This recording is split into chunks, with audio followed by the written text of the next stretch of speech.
রাসূল বলেন, তোমরা যারা মা হারাইছো, তোমরা যারা বাবা হারাইছো, কবরে যাদের বাপ মা ঘুমায় আছে, দাদা দাদি ঘুমায় আছে, তাদের লাগি কি সওয়াব ফাটাইবা? রাসূল বলেন, অনেকগুলি আমলের ভিতরে একটা আমল, সিলাতুর রাহমিল্লাতি লা তুসালু ইল্লা বিহিমা। তোমার বাবার যারা বন্ধু বান্ধব, বাবার যারা আত্মীয়, বাবার যারা রক্তের মানুষ, তাদের খোঁজ খবর তুমি নিবা। বাবার রক্তের মানুষ দাদা, বাবার রক্তের মানুষ দাদি, বাবার রক্তের মানুষ চাচা, বাবার রক্তের মানুষ হলো চাচি, বাবার রক্তের মানুষ ফুফু, বাবার রক্তের মানুষ হলো ফুফাতো ভাই বোন, চাচাতো ভাই বোন, এরা হলো তোমার বাবার রক্তের মানুষ। বাবা যদি তোমার কবরে শুয়ে থাকে, বাবার কবরে তুমি কিছু পাঠাইতে চাও, রাসূল বলে বাবার রক্তের মানুষের খবর নাও। যখনই তুমি চাচারে ফোন দিয়ে কইবা, চাচা কেমন আছেন, আল্লাহ রাসূল কয় যেন বাবার কবরে তুমি ফোন লাগাইছো।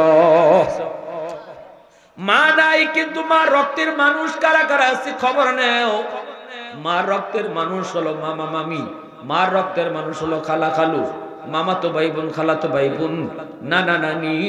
আল্লাহ রাসূল কয় মা নাই, মার কবরে তুমি খেদমত পাঠাইতায় কেমনে? কয় মার রক্তের মানুষের খবর নাও, 500 টাকা মামারে হাদিয়া দাও, খালাতো ভাইরে একটা তুমি সাহায্য করো।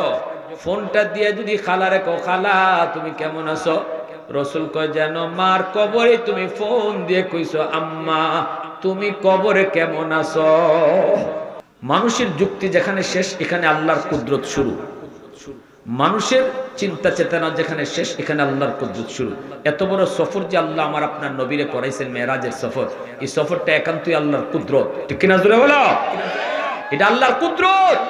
এটা তোমার বুদ্ধি দিয়া কোনোদিন সমাধান পাবা না, তোমার যুক্তি দিয়ার সমাধান পাবা না। এজন্যই আল্লাহ পাক মেরাজের সফরের ঘটনা আমাদেরকে শোনাইবার আগে আল্লাহ কয় সুবহানাল্লাহ ফরো, সুবহানাল্লাযী আসরা বিআবদিহি লাইলাম মিনাল মাসজিদিল হারাম ইলাল মাসজিদিল আকসা। আল্লাহ কয় আসরা বিআবদিহি লাইলাম মিনাল মাসজিদিল হারাম ইলাল মাসজিদিল আকসা। এখান থেকে আল্লাহ ঘটনা শুরু করছে। আমি আমার বন্ধুর একটা ভ্রমণ তোমাদেরকে শোনাই, এমন এক ভ্রমণ শোনাবো, তোমার যুক্তি ধরবে না, তোমার বুদ্ধিতে আসবে না, তুমি মনে করবে এটা কেমনে সম্ভব। এটা এমনিই সম্ভব, যেহেতু এটা আমার কুদরত। অতএব ঘটনা শুনবার আগে তোমরা সুবহানাল্লাহ পড়ো। রোম সম্রাট চিন্তায় পড়ে গেল। হঠাৎ করে রোম সম্রাটের দরবারে একজন খ্রিস্টান পাদ্রী, তাওরাত কিতাবের পণ্ডিত দাঁড়ায় কয়, জাহাপনা আমাকে যদি একটু সময় দেন, আমি আরবি বাইরে একটা প্রশ্ন করব। করো। ও আরবি ভাই, মুহাম্মদুর রাসূলুল্লাহ যে রাত্রে এই মসজিদে আইছিলেন, নামাজ আদায় করছেন, রাতটা কোন রাত মনে আছে নি আপনার? আবু সুফিয়ান কয় মনে আছে। কোন রাত? কয় রজব মাসের 26 তারিখ দিবাগত রাত, শবে মেরাজ। সাথে সাথে ওই তাওরাত কিতাবের পণ্ডিত বলতেছে, জাহাপনা এটা যদি রজব মাসের 26 তারিখ দিবাগত রাত শবে মেরাজের ঘটনা হয়, তাহলে এই রাত্রের জ্বলন্ত সাক্ষী হলাম আমি নিজে। কেমনে? কয় আমি ওই দিন আল্লাহর ঘর মসজিদে আকসার খাদিম, প্রতিদিন আমি এশার নামাজের পর দরজা জানালা বন্ধ করে বাড়িতে যাই, কিন্তু ওই দিন আমি মেন দরজাটা বন্ধ করতে পারি নাই, কোনোভাবেই মেন দরজা বন্ধ করতে পারি নাই। মনে হয় যেন পাহাড় চাপা দিয়ে রাখা হয়েছে। আরো মানুষজন আনলাম, সবাই মিলে চেষ্টা করলাম, তবুও দরজা বন্ধ করতে পারি না। মিস্ত্রি আনলাম, মিস্ত্রি কয় কোনো সমস্যা নাই, এরপরও দরজা বন্ধ করা যায় না। আমি দরজা খোলা রাখি গেলাম কামরায়। ফজরের আগে আগে দৌড়ে আসছি, আইসে দেখি বালুর উপরে অসংখ্য অগণিত মানুষের পায়ের দাগ। আমি তখনই বুঝছি আজকে রাতে অসংখ্য মানুষ এই মসজিদে আসছিল, কিন্তু এরা কারা আজও পর্যন্ত আমি জানতাম না। দরজা কেন লাগাইতে পারি নাই? কারণ এই দিন ওই নবী মসজিদে নামাজ পড়াবেন, সব নবী নবীর পিছনে নামাজ পড়বে, এজন্য আল্লাহর হুকুমে দরজা লাগাইতে পারি নাই। ফজরের সময় গিয়ে আমি দরজা লাগাইতে গেছি, পানির মতো দরজা লাগে। তখন আমি বুঝছি আজকে রাত্রে মসজিদে আকসায় কিছু একটা ঘটছে। এতদিন পর্যন্ত আমি সমাধান পাই নাই, শুধু মনের ভিতরে প্রশ্ন রাখছি, আজকে আমি সমাধান পাইলেছি। অতএব আমি আর দেরি করতে চাই না, এই মুহূর্তে আমি কালেমা পড়ে মুসলমান হয়ে গেলাম। সবাই ভাই একটু মহব্বতে দুরূদ শরীফ পড়ুন, লাগে আওয়াজ দিয়ে আল্লাহুম্মা।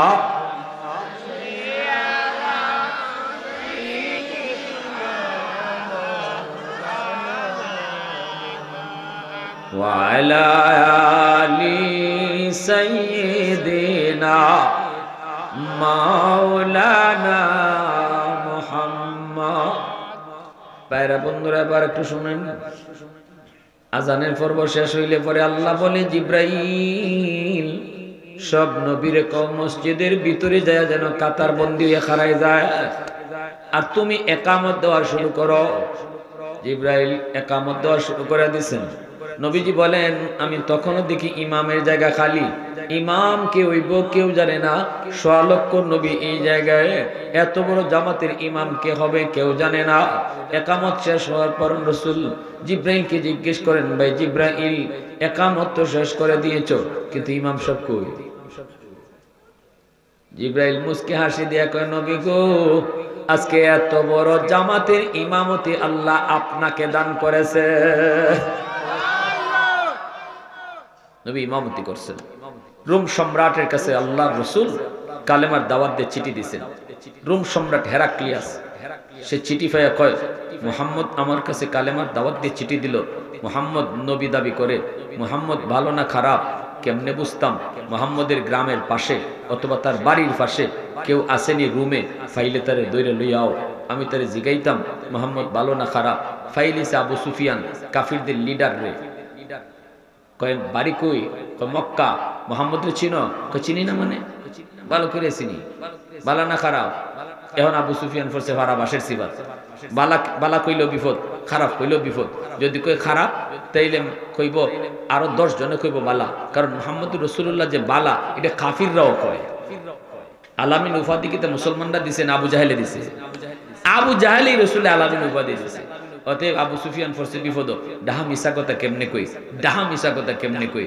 যদি কই খারাপ তো এটা একবারে জিতা মিশা কথা, ঠিক না? নি কাফিররাও মিশা কথা কইতে আগে ডরাইতো, আর এখন মুসলমানে মিশা কথা দিন 10টা 20টা 100টা না কইলে ফেটের ভাতই হজম হয় না, ঠিক না? আর নির্বাচন আইলে তো মিশার গাট্টি। রাস্তা নাইনি তোমরা, না সোনা দিয়ে বাড়াই দিলে ইমু, খালি বুটটা দিয়া দেখে, বুটের পরে বেটা ঠ্যাঙ্গেরও লাগাল পড়া যায়, ঠিক না? গম খাইলায়, টিন খাইলায়, রিলিফের মাল খাইলায়।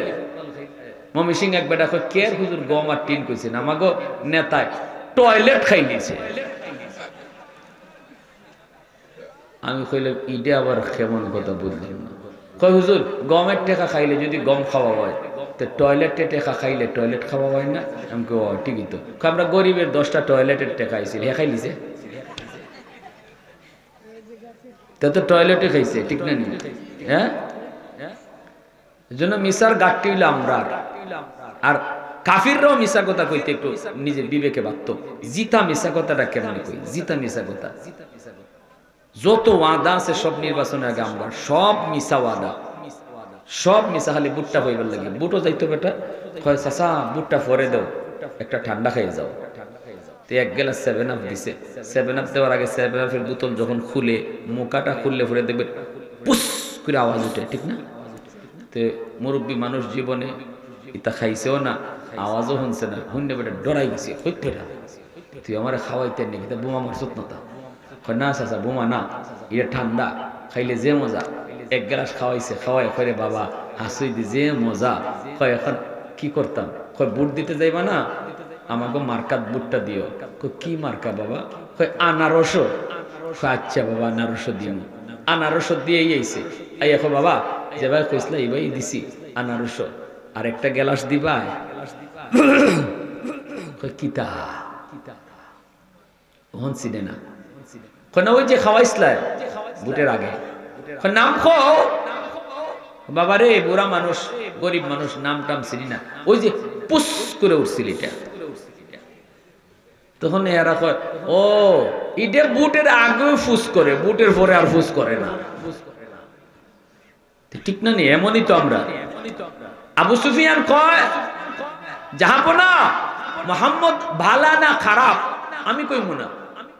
আপনারা একটা কথা কই, মুহাম্মদ কি কয় এই কথাটা শোনার পরে আপনি সিদ্ধান্ত নিয়েন মুহাম্মদ বালা কয়, বালা না খারাপ, হাসা কয় না মিশা কয়? কি কথা কয়? মুহাম্মদে কয় 2-3 মিনিটের ভিতরে এক রাইতের 2-3 মিনিটের ভিতরে মক্কা থেকে মসজিদে আকসা, ফিলিস্তিন মসজিদে আকসা বাইতুল মুকাদ্দাস সফর করছে। কি বলে বুরাকের পিঠে সোয়ারিয়া, আবার হিকানো বলে স্বপ্ন বিরার সাথে দেখা হইছে, মসজিদে আকসায় বলে জমাত হইছে, ইনি বলে ইমামতি করছে, আবার 7 আসমানের উপরে বলে আবার বুরাকে ফাড়ি দিছে। এরপরে সিদরাতুল মুনতাহা ফাড়ি দিয়া রফে কইরা আল্লাহর সাথে দেখা হইছে, কথা হইছে। এরপরে আবার আরশের কাছ থেকে আবার উনি মক্কা আইছে, সময় পেয়েছে মাত্র কয়েক সেকেন্ড। এই যে অজু করে গেছিল, অজুর পানি এখনো গড়াইয়া তার জাগা মত পর্যন্ত গেছে না। আচ্ছা শুনছেন আপনারা, এই কথাটা যদি কেউ যুক্তি দিয়ে বিশ্বাস করতে চায়, তার যুক্তি দিয়ে বিশ্বাস করা বা যুক্তি দিয়ে এর সমাধান বের করা সম্ভব? মাতো বুদ্ধি দিয়া, মানুষের যুক্তি যেখানে শেষ, এখানে আল্লাহর কুদরত শুরু। মানুষের চিন্তা চেতনা যেখানে শেষ, এখানে আল্লাহর কুদরত শুরু। এত বড় সফর যে আল্লাহ আমার আপনার নবীরে করাইছেন, মেরাজের সফর, এই সফরটা একান্তই আল্লাহর কুদরত। ঠিক কিনা জোরে বলো? এটা আল্লাহর কুদরত। এটা তোমার বুদ্ধি দিয়া কোনোদিন সমাধান পাবা না, তোমার যুক্তি দিয়ে সমাধান পাবা না। এজন্যই আল্লাহ পাক মেরাজের সফরের ঘটনা আমাদেরকে শোনাইবার আগে আল্লাহ কয় সুবহানাল্লাহ পড়ো, সুবহানাল্লাযী আসরা বিআবদিহি লাইলাম মিনাল মাসজিদিল হারাম ইলাল মাসজিদিল আকসা। আল্লাহ কয় আসরা বিআবদিহি লাইলাম মিনাল মাসজিদিল হারাম ইলাল মাসজিদিল আকসা। এখান থেকে আল্লাহ ঘটনা শুরু করছে। আমি আমার বন্ধুর একটা ভ্রমণ তোমাদেরকে শোনাই, এমন এক ভ্রমণ শোনাবো, তোমার যুক্তি ধরবে না, তোমার বুদ্ধিতে আসবে না, তুমি মনে করবে এটা কেমনে সম্ভব। এটা এমনি সম্ভব, যেহেতু এটা আমার কুদরত। অতএব ঘটনা শুনবার আগে তোমরা সুবহানাল্লাহ পড়ো। এজন্য আল্লাহ সুবহানাল্লাহ শব্দ দিয়া এই মেরাজের সফরের কাহিনী আমাদেরকে শোনাইছে। সুবহানাল্লাহ জোরে বলেন। এই কথা শোনার পরে রোম সম্রাট কয়, হ এটা তো কোনো বালা মানুষের কথা হইতে পারে না, এটা তো সুস্থ মানুষ মস্তিষ্কের মানুষের কথা হইতে পারে না, এটা তো বুদ্ধিতে আয় না। রোম সম্রাট চিন্তায় পড়ে গেল। হঠাৎ করে রোম সম্রাটের দরবারে একজন খ্রিস্টান পাদ্রী, তাওরাত কিতাবের পণ্ডিত দাঁড়ায় কয়, জাহাপনা আমাকে যদি একটু সময় দেন, আমি আরবি বাইরে একটা প্রশ্ন করব। করো। ও আরবি ভাই, মুহাম্মদুর রাসূলুল্লাহ যে রাত্রে এই মসজিদে আইছিলেন, নামাজ আদায় করছেন, রাতটা কোন রাত মনে আছে নি আপনার? আবু সুফিয়ান কয় মনে আছে। কোন রাত? কয় রজব মাসের 26 তারিখ দিবাগত রাত, শবে মেরাজ। সাথে সাথে ওই তাওরাত কিতাবের পণ্ডিত বলতেছে, জাহাপনা এটা যদি রজব মাসের 26 তারিখ দিবাগত রাত শবে মেরাজের ঘটনা হয়, তাহলে এই রাত্রের জ্বলন্ত সাক্ষী হলাম আমি নিজে। কেমনে? কয় আমি ওই দিন আল্লাহর ঘর মসজিদে আকসার খাদিম, প্রতিদিন আমি এশার নামাজের পর দরজা জানালা বন্ধ করে বাড়িতে যাই, কিন্তু ওই দিন আমি মেন দরজাটা বন্ধ করতে পারি নাই, কোনোভাবেই মেন দরজা বন্ধ করতে পারি নাই। মনে হয় যেন পাহাড় চাপা দিয়ে রাখা হয়েছে। আরো মানুষজন আনলাম, সবাই মিলে চেষ্টা করলাম, তবুও দরজা বন্ধ করতে পারি না। মিস্ত্রি আনলাম, মিস্ত্রি কয় কোনো সমস্যা নাই, এরপরও দরজা বন্ধ করা যায় না। আমি দরজা খোলা রেখেই গেলাম কামরায়। ফজরের আগে আগে দৌড়ে আসছি, আইসে দেখি বালুর উপরে অসংখ্য অগণিত মানুষের পায়ের দাগ। আমি তখনই বুঝছি আজকে রাতে অসংখ্য মানুষ এই মসজিদে আসছিল, কিন্তু এরা কারা আজও পর্যন্ত আমি জানতাম না। দরজা কেন লাগাইতে পারি নাই? কারণ এই দিন ওই নবী মসজিদে নামাজ পড়াবেন, সব নবী নবীর পিছনে নামাজ পড়বে, এজন্য আল্লাহর হুকুমে দরজা লাগাইতে পারি নাই। ফজরের সময় গিয়ে আমি দরজা লাগাইতে গেছি, পানির মতো দরজা লাগে। তখন আমি বুঝছি আজকে রাত্রে মসজিদে আকসায় কিছু একটা ঘটছে। এতদিন পর্যন্ত আমি সমাধান পাই নাই, শুধু মনের ভিতরে প্রশ্ন রাখছি, আজকে আমি সমাধান পাইলেছি। অতএব আমি আর দেরি করতে চাই না, এই মুহূর্তে আমি কালেমা পড়ে মুসলমান হয়ে গেলাম। আরো জোরে হো না সুবহানাল্লাহ।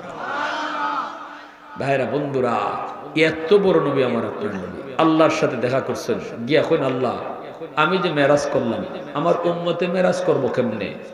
আল্লাহ কইন নেও 50 নামাজ দিলাম, নামাজও দাঁড়াইলেই তোমার উম্মতের লগে আমার মেরাজ শুরু হয়ে যাবে। নবী খুশি হইয়া চলে আসতেছেন, খুশি হইয়া নবী চলে আসেন, কিন্তু আল্লাহ তো আমার আপনার নবীর আশিক, সবাই হলো আল্লাহর আশিক আর আল্লাহ মাশুক, কিন্তু আল্লাহ নিজে আশিক আর আমার আপনার নবী হলেন আল্লাহর মাশুক। বুঝেই না এরা কোনটা আশিক মাসিক বুঝুনি। আশিক কয় যে পাগল, আর মাশুক কয় জাল লাগি পাগল, সারা দুনিয়া আল্লাহর লাগি পাগল।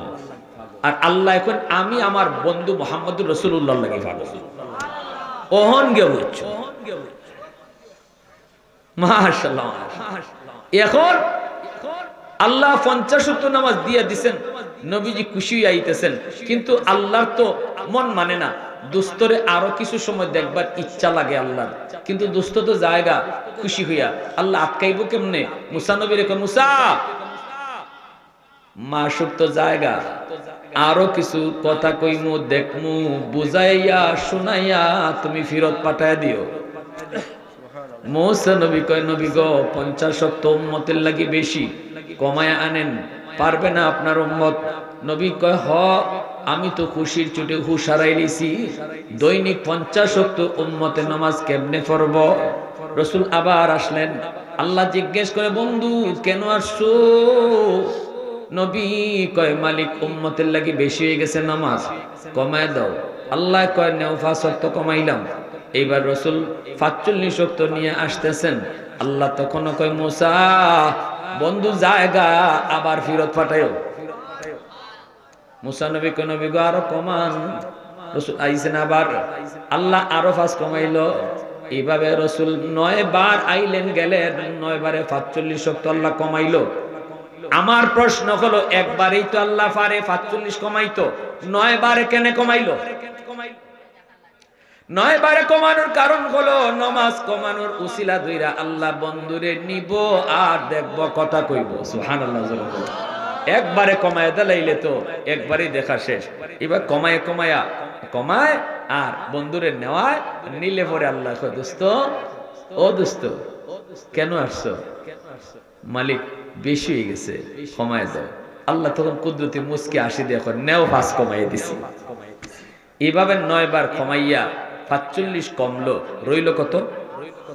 জোরে কও। এখন রইছে 5। আল্লাহ আবারও কয় মুসা দুস্তরে আবারও বুঝাইয়া ফাটাই দিও।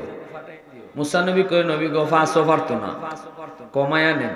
আমার আপনার নবী কয় মাফ চাই, আমি আর যাইতাম না, কারণ যতবার গেছি ততবারই আল্লাহ কমাইছে 5 কইরা। এখন রইছে 5। এখন গেলে পরে যদি আল্লাহ আগের তালে তালে 5 করে কমায় তাহলে আমি খালি বাসন থাকে না। অতএব না 5 লইয়া যাই মুগি। মুসা নবী কয় জান জান জান আমি ফাটাইতেছি না, উপর থেকে মেসেজ আইছে। আল্লাহু আকবার। খালি ফেরত দিবে না, আপনার খালি ফেরত আল্লাহ দিবে না। তবে বুদ্ধি শিখিয়ে দেই, গেলে পরে আল্লাহ কইব দোস্ত কেন আইছো? আপনি কইবেন 9 বার আইছি, আমি কইছি কেন আইছি। এখন আমি কইমু না, তুমি কও কেন আইছি। রাসূল গেছেন পরে আল্লাহ কয় দোস্ত কেন? ও মালিক তুমি কও কেন আইছি। আল্লাহ কয় দোস্ত জানি উম্মতের লাগি 5 ওয়াক্ত বেশি কষ্ট হইতো না, টেনশন তুমি কইরো না, আর কমানি লাগতো না। তবে তুমি যেহেতু আইছো খালি কেমনে দেই? উম্মতে যায় কইও ফরব 5 ওয়াক্ত সওয়াব দিব 50 ওয়াক্ত। ফরব 5 ওয়াক্ত সওয়াব দিমু, জোরে খাও। এখন আল্লাহ কয় দোস্ত এই 5 ওয়াক্ত উম্মতের লাগি কষ্ট হইতো না, তোমার উম্মতরে আমি আল্লাহ ডেকে ডেকে নামাজ পড়াইয়ে নিব। এজন্য মসজিদের মিনার থেকে মুয়াজ্জিন ডাকে না, ডাকে কে? আল্লাহ। আল্লাহু আকবার, আল্লাহু আকবার। আল্লাহ মহান, আল্লাহ মহান, আল্লাহ বড়। আল্লাহ কো বান্দা তোর ঘুম ছোট আমি বড়, তোর বন্ধু ছোট আমি বড়, তোর দোকান ছোট আমি বড়। আমি আল্লাহ ডাকতেছি আয়। মার পেটে থাকতে তোর দুধ সাথে আসিল না, তোর হাতে হাত আসিল শক্তি আসিল না, তোর ফাও আসিল শক্তি আসিল না। টাইম মতো আমি তোর হাতে শক্তি দিছি, টাইম মতো তোর ফাও শক্তি দিছি, টাইম মতো তোর মুখে দাঁত দিছি। এই সময় তোর কাছে কেউ ছিল না। বান্দা আয়, আমি আল্লাহ ডাকতেছি, আমার কদমে সেজদা দিয়ে যা। যে মানুষটা দুনিয়াতে আল্লাহর কদমে সেজদা দিব, হাসরের মাঠে আল্লাহকে দেখা মাত্রই আল্লাহর কুদরতি ফাও সেজদা ফুরি দেয়। আর যে দুনিয়াতে আল্লাহর সেজদা দিত না, সে হাসরের মাঠে আল্লাহর কদম দেখার পরও সেজদা দিতে পারবে। ভাইরা বন্ধুরা, শেষমেশ কথাগুলো শুনেন। রসুল বলেন, তোমরা যারা মা হারাইছো, তোমরা যারা বাবা হারাইছো, কবরে যাদের বাপ মা ঘুমায় আছে, দাদা দাদি ঘুমায় আছে, তাদের লাগি কি সওয়াব ফাটাইবা? রসুল বলেন, অনেকগুলি আমলের ভিতরে একটা আমল, সিলাতুর রহমিল্লাতি লা তুসালু ইল্লা বিহিমা। তোমার বাবার যারা বন্ধু বান্ধব, বাবার যারা আত্মীয়, বাবার যারা রক্তের মানুষ, তাদের খোঁজ খবর তুমি নিবা। বাবার রক্তের মানুষ দাদা, বাবার রক্তের মানুষ দাদি, বাবার রক্তের মানুষ চাচা, বাবার রক্তের মানুষ হলো চাচি, বাবার রক্তের মানুষ ফুফু, বাবার রক্তের মানুষ হলো ফুফাতো ভাই বোন, চাচাতো ভাই বোন, এরা হলো তোমার বাবার রক্তের মানুষ। বাবা যদি তোমার কবরে শুয়ে থাকে, বাবার কবরে তুমি কিছু পাঠাইতে চাও, রসুল বলে বাবার রক্তের মানুষের খবর নেও। যখনই তুমি চাচারে ফোন দিয়ে কইবা, চাচা কেমন আছেন, আল্লাহ রসুল কয় যেন বাবার কবরে তুমি ফোন লাগাইছো। মা নাই কিন্তু মা রক্তের মানুষ কারা কারা আছে খবর নেও। মা রক্তের মানুষ হলো মামা মামি, মা রক্তের মানুষ হলো খালা খালু, মামাতো ভাই বোন, খালাতো ভাই বোন, নানা নানি। আল্লাহ রসুল কয় মা নাই, মার কবরে তুমি খেদমত পাঠাইতায় কেমনে? কয় মার রক্তের মানুষের খবর নেও, 500 টাকা মামারে হাদিয়া দাও, খালাতো বাইরে একটা তুমি সাহায্য করো। ফোনটা দিয়ে যদি খালারে কও, খালা তুমি কেমন আছো, রসুল কয় যেন মার কবরে তুমি ফোন দিয়ে কইছো, আম্মা তুমি কবরে কেমন আছো। আমার রসুল কি সুন্দর ওয়াজটা করছেন। এরপর রসুল আরেকটা আমলের কথা কইছেন। আজকে আপনারা যারা মুর্দে গানের রুহের মাগফিরাতে ইসালে সোয়াবের জন্য মাহফিল করাইছেন, এই দুইটা আমল মনে রাখেন। রসুল বলে আরেকটা আমল হইল ইকরামু সাদিকিহিমা মিন বাদিহিমা। তোমার মা তোমার বাবা আজকে কবরে, দেখো বাবার বন্ধু বান্ধব কারা দুনিয়াতে আছে, মার বান্ধবী কারা দুনিয়াতে আছে। মার বন্ধু যারা আছে তাদেরকে ফাইলে, বাবার বন্ধু যারা আছে ফাইলে বাবার মতো শ্রদ্ধা কইরো, তাদেরকে একটা ঈদের সময় লুঙ্গি দিও, আব্বার বন্ধুরে লুঙ্গি দিও। রসুল কয় বাবার কবরেই তুমি লুঙ্গি ফরাইছো। সুবহানাল্লাহ কয় না? মা দুনিয়াতে নাই, মা যে মহিলাদের সাথে চলতো তাদেরকে ফাইলে ফরে মার মতো শ্রদ্ধা কইরো। ঈদের সময় একটা শাড়ি দিয়া কওনে, চাচি গো এই শাড়িটা তোমারে দিলাম, আম্মার সাথে অনেকদিন চলছো, আম্মার বান্ধবী আসিলা। রসুল কয় এই শাড়িটা মার বান্ধবীরে দিছো না, যেন তুমি কবরেই মারে জান্নাতি শাড়ি পরাইছো। সুবহানাল্লাহ জোরে কও।